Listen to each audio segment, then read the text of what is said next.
TJ perhati ke arah guru silat tu. Guru silat terus tunjuk pada benda yang tergantung dekat tulang bumbung rumah. Apa yang TJ nampak ialah sekujur tubuh manusia tergantung dekat situ dengan tali terjerut dekat leher.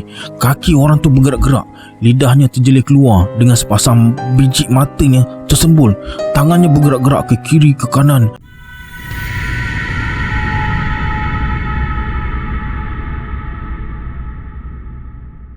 A'udzubillahi minasyaitonirrajim. Bismillahirrahmanirrahim. Assalamualaikum semua. Kembali lagi bersama saya Syarul.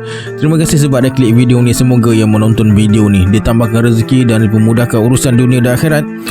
Okey, hari ni saya akan sambung cerita bercakap dengan jin siri 85 dan 86, yang mana terlepas siri-siri sebelum ni saya akan letakkan link playlist dekat bawah. Okey, ini dia 5 random syarat pada subscriber Syarul Chapter. Terima kasih di atas sokongan anda. Kalau anda nak masuk random syarat pada video akan datang, sila like, subscribe dan komen dalam video ni. Pada yang nak join grup Telegram saya dah letakkan link dekat bawah juga. Macam biasa, sebelum saya mulakan, jom kita baca selawat dulu. Sallallahu Rabbuna ala nuril mubin Ahmad al-Mustafa Sayyidil Mursalin. Sallallahu Rabbuna ala nuril mubin Ahmad al-Mustafa Sayyidil Mursalin. Sallallahu Rabbuna ala nuril mubin Ahmad al-Mustafa Sayyidil Mursalin.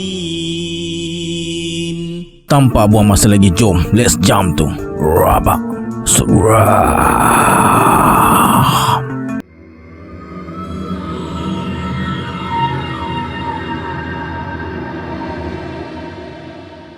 Tok Bomoh terus duduk bersila. Kemudian dia tabur kemenyan dalam tempat perasap. Kedua belah tangannya diletakkan atas kepala lutut. Tok Bomoh goyangkan badan ke kiri ke kanan. Tiba-tiba dia jatuh terlentang atas lantai. Kemudian dia bangun perlahan-lahan. Ketika itu semua tingkap di rumah adik ipar guru silat terbuka sendiri. Langsir bergerak-gerak kencang ditolak angin. TJ mula cemas. Biarkan mereka datang, bagi jalan, kata Bomoh tu. TJ terasa lantai rumah macam dipijak orang.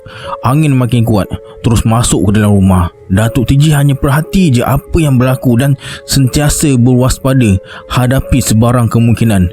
Guru silat bangun lalu berdiri tak jauh daripada Tok Bomoh. TJ pula mengesok perlahan menuju ke tepi dinding. Terdengar Tok Bomoh tu bercakap seorang diri. Perlahan suaranya. Sesekali dia tumbuk lantai.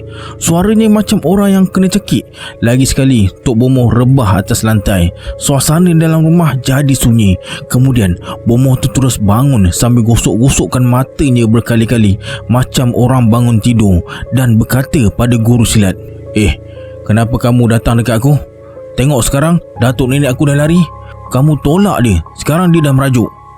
Saya tak nampak apa-apa.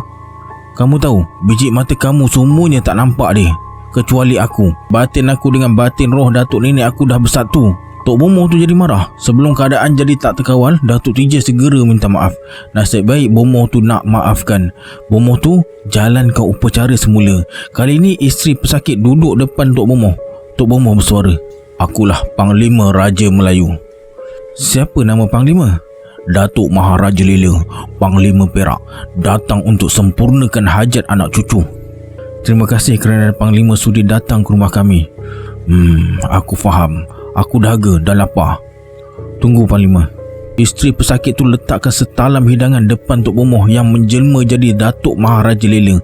TJ tengok dalam talam tu ada 2 biji telur ayam. Sebiji dah direbus dan sebiji lagi tak. Ada 2 cawan. Satu berisi kopi, satu lagi berisi air biasa. Ada 2 kepal pulut. Satu berwarna kuning dan satu berwarna putih. Asap kemenyan terus memenuhi ruang rumah. Dalam berbisik, guru silat beritahu TJ, barang-barang ni memang jadi syarat setiap kali Bomoh tu jalankan tugasnya.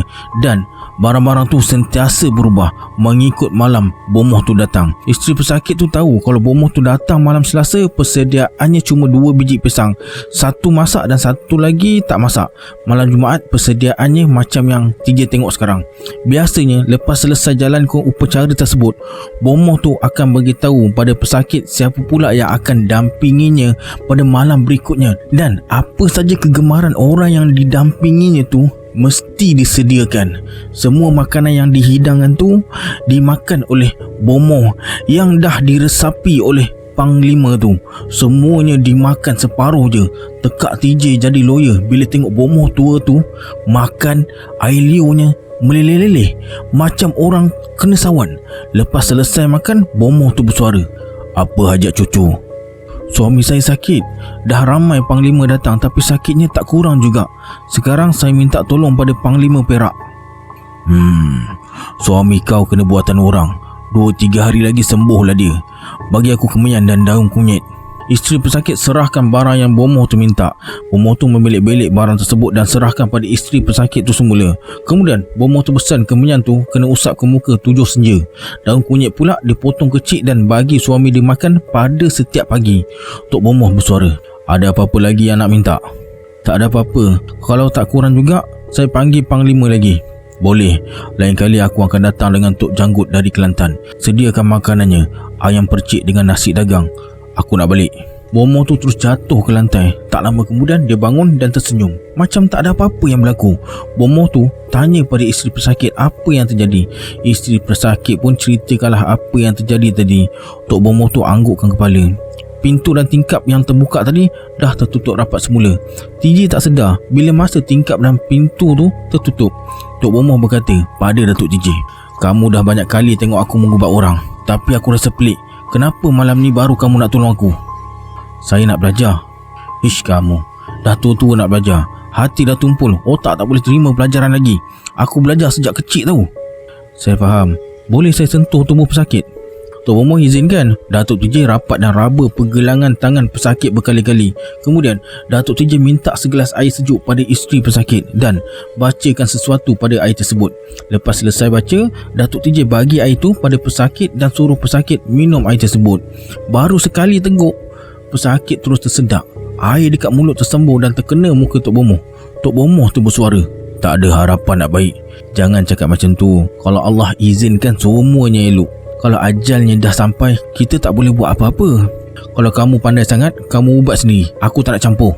"Jangan macam tu. Sama-sama kita usahakan bantu pesakit ni." "Tidak, kamu uruskan. Aku nak tengok sejauh mana kamu sanggup." Kemudian Datuk TJ termenung panjang macam fikirkan sesuatu. Tak lama lepas tu, Datuk TJ mula bercerita. Menurut Datuk TJ, pesakit ni disihir guna anak kucing hitam. Kemudian disusuli dengan burung but-but dan orang yang ambil upah buat kerja ni bukan sebarangan orang. Bila kerja pertama dah berjalan dengan lancar, hasilnya perut pesakit akan bengkak. Dalam 2-3 minggu lagi, kerja kedua akan menyusul. Kalau tak sekat kerja kedua ni, hanya Allah yang dapat tentukan hidup mati pesakit. Cara orang tu buat kerja pula, perut anak kucing hitam tu dibelah. Kemudian isi perut anak kucing tu dibalut dengan kain putih dan dimasukkan ke dalam perutnya semula. Lalu ditanam sekitar kawasan rumah. Bila orang yang nak dikenakan tu terlangkah, sebulan kemudian perut orang tu buncit. Bila kain dalam perut anak kucing tu reput, orang yang kena tuju tu akan mati. Tapi pesakit ni baru dikenakan peringkat awal. Kain pembelut perut anak kucing tu belum hancur lagi, masih boleh buat usaha. Bila dah sampai peringkat kedua pula, perut burung but-but dibelah. Semua isinya dikeluarkan, kemudian dimasukkan semula bersama tanah lalu dijahit. Ini cukup berbahaya. Bila perut burung but-but hancur, perut pesakit pun akan pecah. Guru silat bersuara, "Dahsyat. Macam mana kita nak atasinya?" "Kita mohon pertolongan Allah." "Macam mana kalau semua kerja ni awak ambil alih? Marilah kita kerjasama bantu pesakit ni. Awak uruskan cara awak, saya cara saya. Kita tengok siapa handal." "Bukan itu niat saya." "Sudah." Tok Bomoh tu terus bangun dan tinggalkan rumah adik ipar guru silat. Pesakit tu bersuara, "Agaknya dia dah tak nak mengubat aku." "Bersabarlah. Saya cuba berusaha. Saya rasa saya dapat tahu siapa yang buat. Bagi saya masa 3 hari dan dengan izin Allah, saya berjaya." Tak lama kemudian, guru silat ajak mereka balik ke rumah tumpangan mereka. Dalam perjalanan pulang, mereka telah diserang oleh seekor burung yang entah datang dari mana. Guru silat kena cakar dekat mata. Bila lampu suluh dimatikan, burung tu tak menyerang. Berjalanlah mereka bertiga dalam keadaan gelap. Sebaik saja mereka sampai di rumah, tiba-tiba ada seekor burung puyuh hinggap di anak tangga ketiga sambil mengembang-ngembangkan kepaknya. Sesekali buka mulutnya macam minta makan. Guru silat nak tangkap burung puyuh tu, tapi Datuk TJ tak bagi tangkap. Takut benda lain yang menyerupai burung puyuh tu. Cepat-cepat Datuk TJ keluarkan kain ikat kepala berwarna merah dia dan kibaskan ke arah burung puyuh tu 3 kali berturut-turut. Burung puyuh tu bersuara nyaring dan lawan kibasan kain ikat kepala Datuk TJ tu.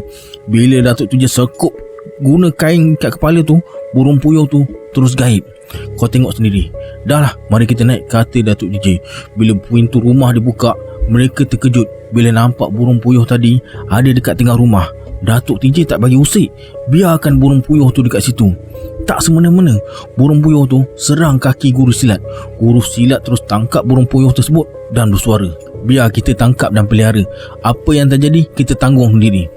Terpulanglah, tapi sekali lagi aku ingatkan, berhati-hatilah dengan burung tu. Kemudian guru silat tu terus bawa burung puyuh tu ke dapur, dimasukkan ke dalam raga buluh dan ditutup dengan papan, diletakkan atas para dapur. Datuk TJ pergi ambil semayang dan terus baca Quran. Dekat luar, hujan mula turun dengan selebat-lebatnya bersama dengan bunyi peti. Jam dah pukul 2 pagi. Sejuk sangat masa tu. Tiba-tiba bunyi peti yang amat kuat bersama dengan angin kencang. TJ segera bangun dan duduk dekat datuk dia dan guru silat. Gegaran bunyi peti tadi membuatkan semua tingkap rumah terbuka.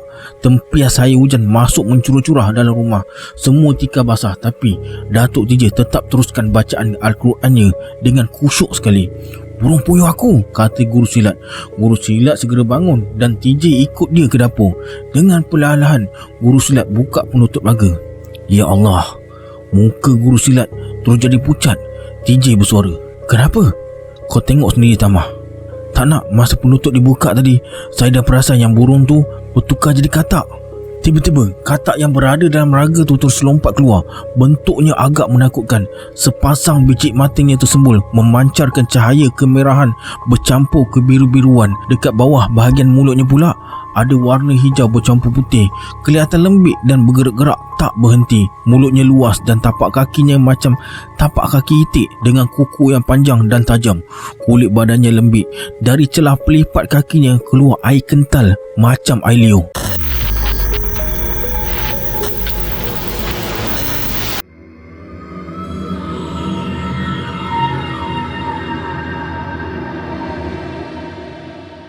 Katak tu terus besarkan badannya sama besar dengan raga rotan. Suaranya garang dan menakutkan. Sesekali suaranya kedengaran macam suara bayi menangis. TJ terus ketakutan dan berlari ke tengah rumah, tinggalkan guru silat. TJ terus peluk datuk dia yang tengah baca Quran tu. Datuk TJ terus tolak TJ sampai tersungkur dan teruskan bacaan Quran tanpa pedulikan tempias hujan yang dah membasahi sebahagian bajunya. Terdengar guru silat minta tolong dari dapur. Tolong, katak serang aku. Datuk TJ terus tutup Quran dan ajak TJ ke dapur. Bila sampai ke dapur, mereka tengok guru silat dah terlentang atas lantai.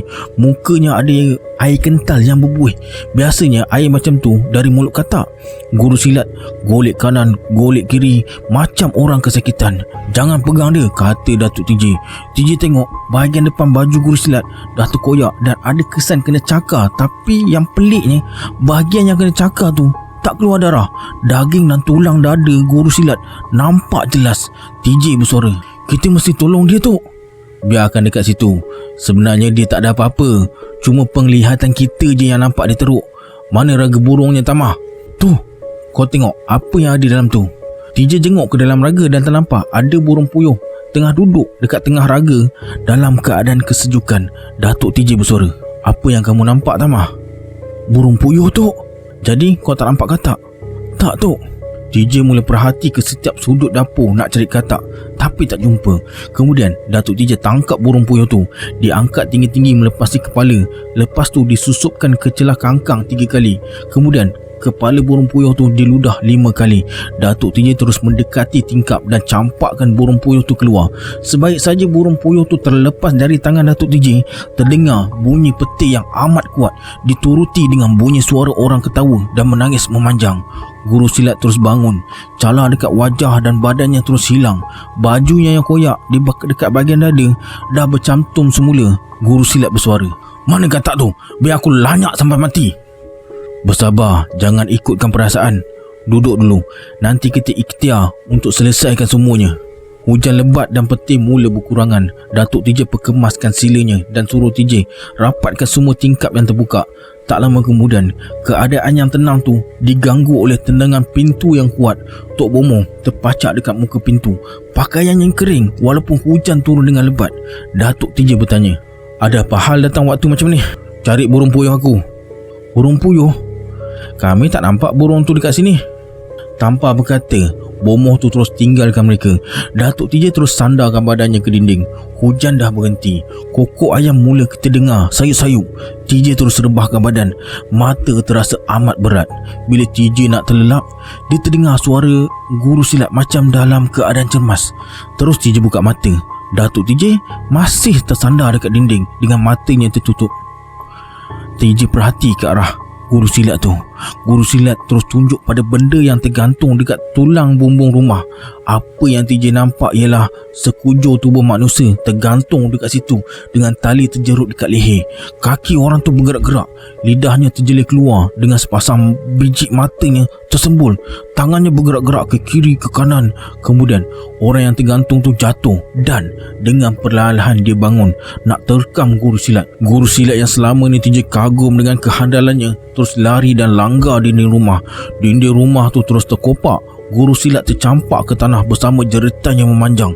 Peliknya, bila guru silat tu jatuh ke tanah, manusia yang terjatuh dekat lantai tu terus hilang. TJ dah tak mampu bergerak. Dia cuba menjerit tapi suaranya tak keluar. Dalam keadaan berhempas pulas, TJ mendekati datuk dia. Datuk TJ terus jaga sambil mengucap beberapa kali. Datuk TJ bersuara, "Mana dia guru silat Tamah? Terjun ke tanah ikut dinding tu." Terdengar suara guru silat mengeluh dekat tanah. Datuk TJ dan TJ segera dapatkan guru silat yang tengah menahan kesakitan. Terdengar azan subuh berkumandang. Nasib baik guru silat tak luka apa-apa, cuma pangkal peha dia je yang sakit. Dengan keadaan terhencut-hencut tu, guru silat ikut Datuk TJ menuju ke perigi ambil air semayang. Lepas solat subuh, Datuk TJ terus mandi embun dan guru silat pula buka beberapa langkah bunga silat untuk kuatkan tubuhnya. Lebih kurang pukul 7 pagi, mereka bertiga menuju ke sebuah warung untuk sarapan. Ada beberapa orang pelanggan yang datang ke warung tegur guru silat. Salah seorangnya kawan guru silat tu. Dia bersuara, "Dah banyak malam kau duduk rumah pusaka orang tua kau? Kau memang berani. Rumah orang tua sendiri, apa yang nak ditakutkan? Kau hati-hatilah, rumah lama memang ada penunggu. Lebih-lebih lagi kalau rumah tu ada orang mati berdarah. Aku nak tengok berapa lama kau boleh duduk situ. Dengan izin Allah, aku boleh duduk berapa lama yang aku suka. Kau hadapilah semuanya dengan tenang. Aku nak balik. Nanti petang kalau ada masa aku datang rumah kau." Tak lama kemudian guru silat ajak mereka balik. Dalam perjalanan pulang tu, Datuk TJ cuba korek rasa tentang rumah pusaka guru silat tu. Mulanya guru silat berat nak bercerita. Akhirnya dia bercerita juga. Menurut guru silat, bapa saudara dia mati gantung diri dalam rumah tu. Puncanya dia sendiri tak tahu. Dia dah cuba lupakan, tapi bila ada peristiwa macam ni, hati dia terasa sakit. "Sabarlah," kata Datuk TJ. Perjalanan jari rancak. Tiba-tiba guru silat ajak mereka berdua terus ke rumah adik dia. Mereka pun belok ke arah kanan menuju ke rumah adik guru silat. Sebaik saja mereka sampai dekat pokok ara besar, Tok Bomoh muncul depan mereka. Wajahnya nampak cemas tapi dipaksanya tersenyum. Tok Bomoh tu bersuara, "Nak ke mana? Kamu dipanggil untuk mengubatnya?" "Kami tak dipanggil. Sebagai abang, saya mesti tengok adik ipar saya." "Bukankah adik ipar kamu dalam jagaan aku? Kamu tahu pantang larangnya?" "Apa pantang larangnya? Kamu tak boleh tengok adik ipar kamu waktu matahari belum condong. Tengok saudara sendiri pun salah. Berubat dengan aku, ikut syarat aku." "Biarlah, saya langgar syarat. Saya nak tengok adik ipar saya." Mereka bertiga teruskan perjalanan. Muka Tok Bomoh jadi merah, tahan kemarahan. Nanti dulu," jerit Tok Bomoh tu. Mereka bertiga tak pedulikan dan terus melangkah. "Baik buruknya adik ipar kamu yang terima." Kata-kata tu membuatkan guru silat berhenti melangkah lalu toleh ke arah Tok Bomoh. "Jangan pedulikan, teruskan hajat kita," kata Datuk TJ. Mereka pun teruskan perjalanan, memasuki sebuah lorong kecil yang dekat kiri kanannya ditumbuhi pokok sendudut. Dari kanan lorong, TJ terdengar bunyi sesuatu bergerak. Bila dia pandang, tak ada apa-apa pun dekat situ. Tiba-tiba, "Aduh!" jerit guru silat. Serentak dengan itu, TJ nampak guru silat terjatuh atas tanah. Cepat-cepat Datuk TJ bangunkan guru silat. TJ pandang ke kanan dan tak nampak Tok Bomoh berdiri dekat situ. Tok Bomoh bersuara, "Aku terpaksa bertindak untuk jaga nama baik dan pantang larang aku." Kemudian Tok Bomoh terus buka buah silat. Guru silat bersedia hadapi sebarang kemungkinan. Tok Bomoh lepaskan serangan. Guru silat menepis. Satu perlawanan di bawah pancaran matahari pagi terjadi depan mata TJ dengan datuk dia. Dua manusia yang memang handal dalam bidang pertahanan diri bertarung dengan hebat, seolah-olah pertarungan tu tak akan berhenti selagi salah seorang daripada mereka tewas. Okey, sampai sini cerita bercakap dengan jin. Kita berjumpa di sambungannya pada siri akan datang. Saya Syarul. Assalamualaikum. Adiosa.